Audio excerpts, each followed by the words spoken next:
नमस्कार। हमारा आज का विषय है, यह है सिद्धि के बारे में कि हमारे शास्त्रों में कितने प्रकार के सिद्धियां के बारे में वर्णन किया हुआ है और ये सिद्धि क्या चीज है, इसके विषय में आज हम लोग बात करेंगे।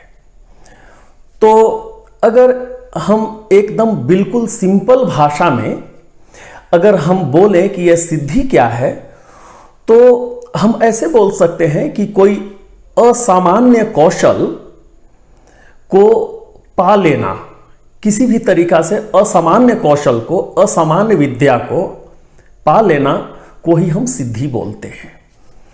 तो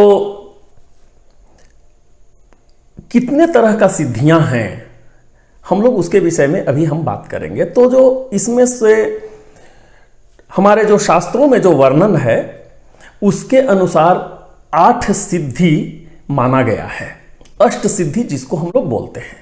ठीक है, तो अष्ट सिद्धि में से जो पहला सिद्धि है वो है आपको अनीमा।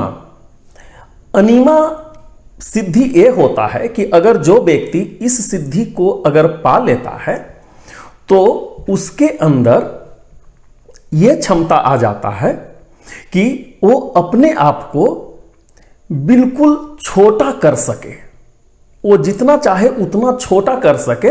वो सिर्फ अपने आप को ही नहीं, अगल बगल के जितने भी जो मतलब नेचर से, प्रकृति से संबंधित या जो भी सामान है उसको भी वो छोटा कर सकता है। ठीक है, और इसका वर्णन हमारे शास्त्र में है, हमारे पुराण में इसका वर्णन है।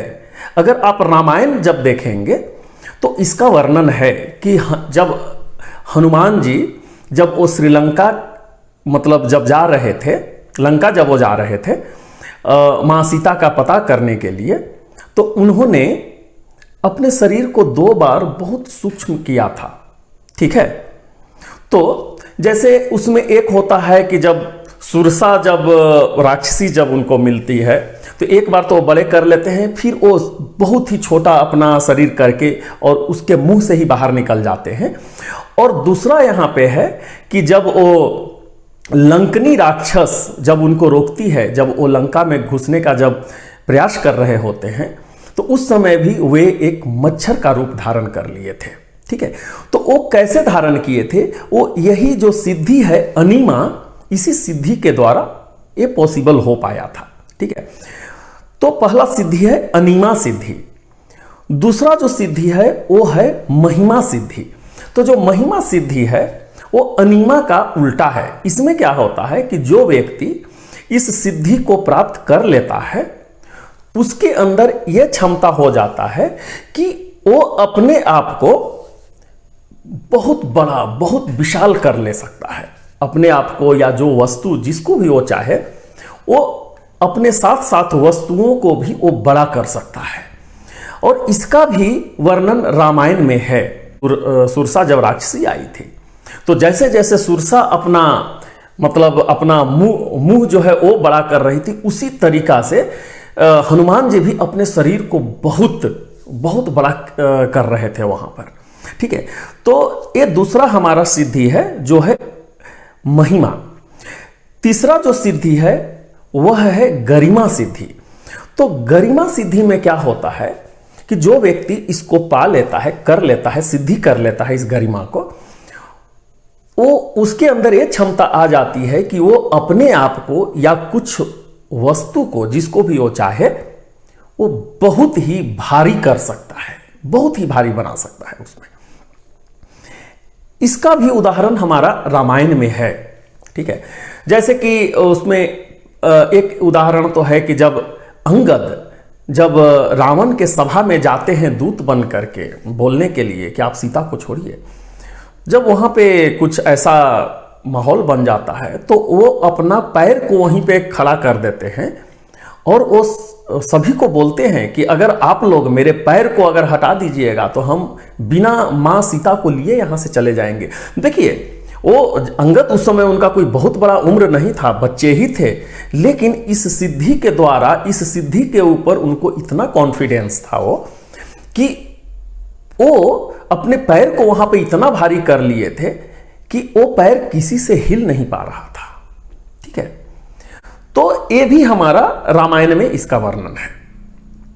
अच्छा, तो ये हो गया, तीसरा सिद्धि हो गया गरिमा सिद्धि। ठीक है, चौथा जो है वह है लघिमा सिद्धि।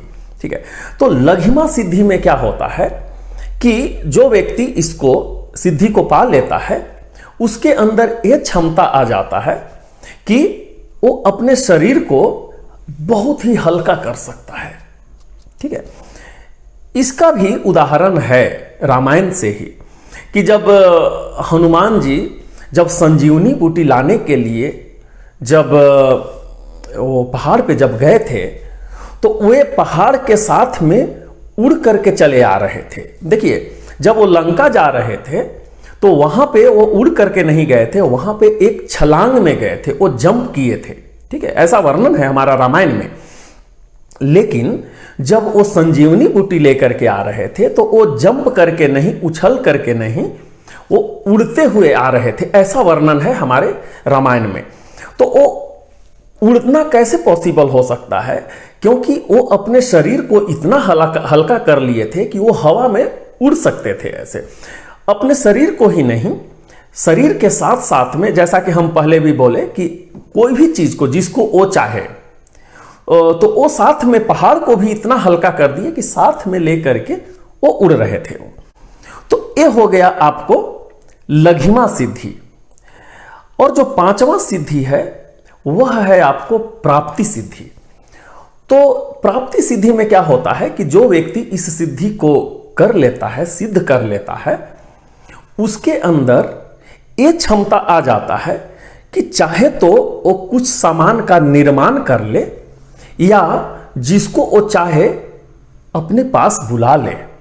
और ये सिद्धि है आज के दिन में भी कुछ हमारे जो सिद्ध पुरुष हैं वो करने में सक्षम हैं इस चीज को। आप बहुत जगह देखे होंगे कि कुछ जो सिद्ध पुरुष लोग हैं वो अपना हाथ को बंद करते हैं और उनके हाथ में कुछ प्रसाद वगैरह या कुछ भभूत वगैरह आ जाता है। जो हम उनसे पूछते हैं वो वहां पे आ जाता है। ये अलग बात है कि हम लोग उस विद्या को, उस सिद्धि को एक मजाक के रूप में हम लोग उसको निकाल देते हैं। ये बोलते हैं कि नहीं, ये ढकोसला है, कुछ न कुछ जादू है, कुछ न कुछ तंत्र है, इस तरह से हम लोग निकाल देते हैं। हम लोग यहाँ पे ये मानने का कोशिश नहीं करते हैं कि यह एक सिद्धि है। ठीक है, और जो भी व्यक्ति इस सिद्धि को कर लेगा उसके लिए ये पॉसिबल हो जाएगा कि आप कोई भी सामान को चाहे निर्माण कर लें या लेकर आए, कहीं से मंगवा लें आप उसको। तो ये हो गया प्राप्ति सिद्धि। ठीक है, छठा है प्राकम्य सिद्धि। तो प्राकम्य सिद्धि में क्या होता है? अपना रूप बदलना। इसमें क्या होता है, चाहे आप अपना रूप या कोई वस्तु का रूप आप जैसे चाहें वैसे बदल सकते हैं। इसका भी काफी जगहों पर वर्णन है। आप हमारे जितने भी बहुत सारे ग्रंथ हैं उसमें बहुत जगहों पे वर्णन है कि मतलब कोई एक राक्षस है वो अलग अलग रूप बदल लेता है। जैसे कि रामायण में मारीच जो राक्षस था वो एक स्वर्ण मृग का रूप बदल लिया था ऐसे। ठीक है, और रावण जो मतलब जो थे ऐसे, जो रावण जो थे वो एक ब्राह्मण का रूप धारण कर लिए थे। तो ऐसे ऐसे उस समय जो राक्षस लोग भी होता था उनके अंदर भी इतना क्षमता होता था कि अपना रूप बदल ले। वो कैसे पॉसिबल हो पाता था? वो होता था इसी सिद्धि के वजह से, प्राकम्य सिद्धि के वजह से ये पॉसिबल है।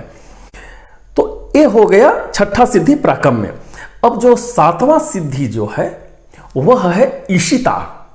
ईशिता सिद्धि में क्या होता है कि जो व्यक्ति ईशिता सिद्धि पा लेता है उसके अंदर यह क्षमता आ जाता है कि वो किसी के ऊपर भी अपना अधिकार जमा सके। ठीक है, अधिकार मतलब ऐसा है कि आप पूरा का पूरा राजतंत्र के ऊपर, एक राज्य के ऊपर भी अधिकार कर सकते हैं राजा के साथ में। और ऐसा कितने बार किया हुआ है। जैसे अगर कोई दुराचारी, अगर राजा पुराने समय में अगर कोई दुराचारी राजा हुए हैं तो उनको हटाने के लिए किसी प्रजा को या सेना को मारने पीटने का आवश्यकता यहाँ पे नहीं पड़ी है कि युद्ध हुआ है, युद्ध में उनको हम मारे हैं, ऐसा नहीं है। सिद्धि के द्वारा ही पूरा राज्य के ऊपर और राजा के ऊपर भी अधिकार किया गया है। ऐसे तो ये हो गया, 7वां हो गया इशिता सिद्धि। और 8वां और जो अंतिम सिद्धि है वह है वशिता। वशिता सिद्धि मतलब इसमें क्या होता है, किसी भी चीज को अपने वश में कर लेना। ठीक है, तो इसका भी आज के दिन में कुछ लोग सिद्धि प्राप्त करते हैं। जो वशिता है इसका भी सिद्धि प्राप्त करते हैं। तो वशिता में भी जो सबसे आसान सिद्धि है, वशिता ऐसे बहुत बड़ा सिद्धि है। जो व्यक्ति वशिता सिद्धि मतलब अगर पा लेता है, कर लेता है, तो उसके अंदर ये भी क्षमता आ जाएगा कि वो जब चाहे, जब तक चाहे जीवित रह सकता है। ऐसे हो मतलब जन्म और मृत्यु के ऊपर वो वश कर लेगा। ऐसे वशता में ये एकदम बिल्कुल ऊपर लेवल का है। लेकिन उसका जो सबसे निम्न, सबसे नीचे वाला जो उसका पार्ट है वो होता है वशीकरण। ठीक है, वशीकरण मतलब किसी को भी आप अपने वश में कर लीजिए क्षणिक, कुछ समय के लिए। आज के दिन में भी इसका होता है। इसका तो इनफैक्ट कोर्सेस भी हैं, बहुत जगह पे इसका कोर्स है, जिसको हम हिंदी में वशीकरण बोलते हैं और अंग्रेजी में इसको हम लोग बोलते हैं हिप्नोटिज्म। ठीक है, हम लोग सुन रहे हैं कि वो उसको हिप्नोटाइज कर दिया। हिप्नोटाइज कर दिया मतलब वशीभूत कर दिया, वश में कर लिया ऐसे। ठीक है, तो चूंकि ये अंग्रेजी में जब हम हिप्नोटिज्म बोलते हैं तो हमारे दिमाग में आता है कि हाँ ये एक साइंस है, यह एक पढ़ाई है, यह एक संभव है। लेकिन जब हम इसको हिंदी में बात करते हैं, जब मतलब वश में करना या फिर वशीकरण अगर हम ऐसे बात करते हैं तो इसको थोड़ा एक अलग दृष्टि से देखा जाता है। ये हमारा दुर्भाग्य है, ये हमारा दुर्भाग्य ऐसा है। देखिए, हमारा जो भी शास्त्र में वर्णन है, जो घटित है, वो सब जो शास्त्र में वर्णन है, हमारे जो ऋषि मुनि जो थे, हमारे जो पूर्वज थे, उनके अंदर बहुत ज्ञान था, उनके अंदर बहुत सारा क्षमता था, बहुत कैपेबिलिटीज थी उनके अंदर में। वो धीरे धीरे वो क्षमता हमारे अंदर से कम होते जा रहा है। और चूंकि वो क्षमता कम होते जा रहा है, हम लोग कुछ चीज को नहीं कर पा रहे हैं, तो उसको हम लोग ये मानने के लिए तैयार नहीं है कि ये हमारे अंदर कमी है। ठीक है, हम लोग ये बोल देते हैं यह एक अंधविश्वास है, ढकोसला है, और कुछ न कुछ हम लोग इस तरह से बोल करके हम लोग बात को हटा देते हैं। और इनफैक्ट इस चीज को हम लोग नीचा दिखाने का भी कोशिश करते हैं। लेकिन हाँ, अगर इसी को अंग्रेजी में अगर नाम हम सुन लेते हैं हिप्नोटिज्म, तो हमारा चेहरा खिल जाता है, हम लोग मानते हैं कि हाँ ये पॉसिबल है। लेकिन जो हिंदी में अगर हम लोग बात करते हैं वशीकरण, उसको बोलते हैं ये पॉसिबल नहीं है। तो देखिए, कहने का मतलब यहाँ पे जितने भी अष्ट सिद्धि हैं, जितने भी सिद्धियां हैं, आज के दिन में भी बहुत सारे जो हिमालय में हमारे ऋषि मुनि हैं, हर एक तरह के सिद्धि के ऊपर लोग काम कर रहे हैं और बहुत लोग सक्सेस हुए हैं। बहुत बार ऐसा सुनने में आया है, ऐसा स्टोरी आया है कि कोई एक ऋषि थे, वो गंगा के ऊपर चल करके पार हो गए। ठीक है, तो ऐसा होता है। तो ये रहा हमारा अष्ट सिद्धि, ठीक है, जिसके विषय में हम लोग बात कर रहे थे। और हम उम्मीद करते हैं कि ये मेरा वीडियो आपको पसंद आया होगा। और हम चाहेंगे कि आप मेरा जो चैनल है ड्रिफ्टर बाबा करके, उसको आप सब्सक्राइब कर लीजिए, ताकि जब भी हमारा कोई नया वीडियो आए आपके पास एक नोटिफिकेशन जाए और आप कोई भी वीडियो को मिस ना करें। ठीक है, और हम बहुत ही जल्द दूसरे वीडियो के साथ आपके पास आएंगे। तब तक के लिए हम आपसे विदा लेते हैं। बहुत बहुत धन्यवाद। नमस्कार।